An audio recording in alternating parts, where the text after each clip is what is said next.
அக்னி நட்சத்திரம் முடிய போகிற இந்த வாரம் ஃபுல்லாகவே நல்ல மழை. நாம் வெயில் காலத்தில் இருக்கிறோமா இல்லை மழை காலத்தில் இருக்கிறோமாங்கிற அளவுக்கு மழை பெஞ்சிட்டு இருந்துச்சு. கீழே தண்ணி பிடிக்க போனப்போ நம்மளோட மாதுளை செடியை பார்த்தேன். நிறைய பிஞ்சுகள் விட்டுருக்குது. பக்கத்துலேயே பன்னீர் ரோஸ் பார்த்திங்கன்னா குட்டி குட்டியாக 2 பூ பூத்துருக்கு. நேற்று ஒர்க் அதிகமாக இருந்தங்காட்டிக்கு நைட்டு விசில் வாஷ் பண்ணாமையே தூங்கிட்டேன். காலையில் எழுந்ததும் எல்லா விசிலையும் பொறுக்கி போட்டு வாஷ் பண்ணதுக்கப்புறம் தான் சமைக்கவே தொடங்கினேன்.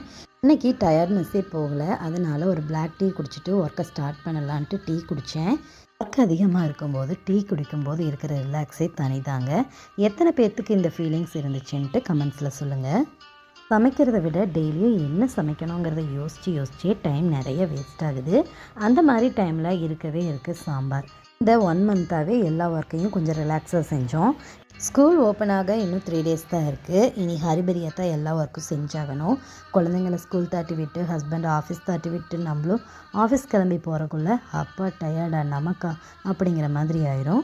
என்ன பண்ணுறது, நம்ம கடமையிலேருந்து நம்ம தவற முடியாது இல்லைங்களா?